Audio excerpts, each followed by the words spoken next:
नमस्कार, माझा क्रमांक आहे 17। आज मी तुम्हाला एक नाटक सादर करून दाखवणार आहे, ज्याचं नाव आहे अशक्य ते शक्य। हॅलो डॉक्टर कीर्ती, तुमचे आभार कसे मानू समजतच नाहीये।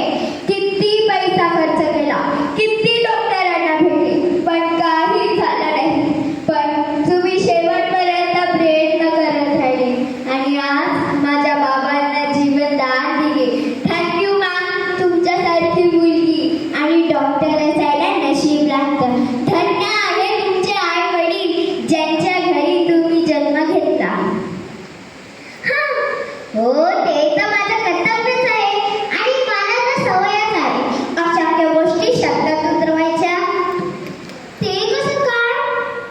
अहो, आज जशी तुम्ही आशा सोडली होती, तशी 26 वर्षांपूर्वी माझ्या आईने सुद्धा आशा सोडली होती।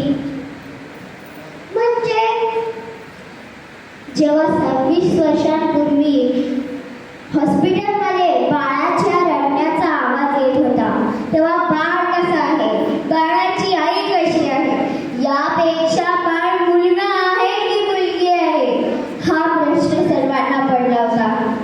माझी आई तर त्या ऑपरेशन टेबलावरती थोडीशी शुद्धीत, थोडी बेशुद्धीत फक्त एकच वाक्य बोलत होती, माझ्या मुलीला मारू नका, हो, माझ्या मुलीला मारू नका।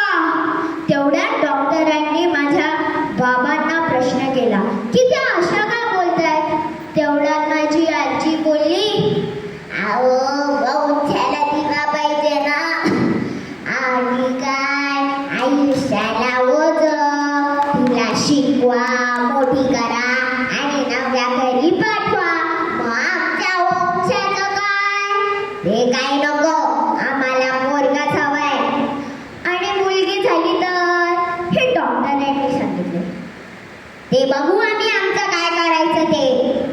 हे म्हणणं डॉक्टरांसाठी नवीन नसावे कदाचित, म्हणून त्यांनी काहीही न समजवता सांगितले की तुम्हाला मुलगी झाली आहे, पण आईची स्थिती बघून ती जगणार याची खात्री नाही। हे ऐकताच माझे बाबा, आजी, आजोबा सगळे आम्हा दोघींना हॉस्पिटलमध्ये सोडून निघून गेले, पण मी होते माझ्या आईसोबत। बोलू शकत नव्हते, पण माझ्या वंशातून माझ्या आईला माझं म्हणणं पोहोचवण्याचा प्रयत्न करत होते। आई, ऐक ना गं, आई, ऐक ना गं, 9 महिने तुझ्या पोटात किती प्रेमाने वाढवलंस तू मला, आता मला तुझी फार गरज आहे, मला तू हवी आहेस, मला तुझ्यासोबत हे जग बघायचंय। पण आई, हे जग एवढं भयानक आहे का?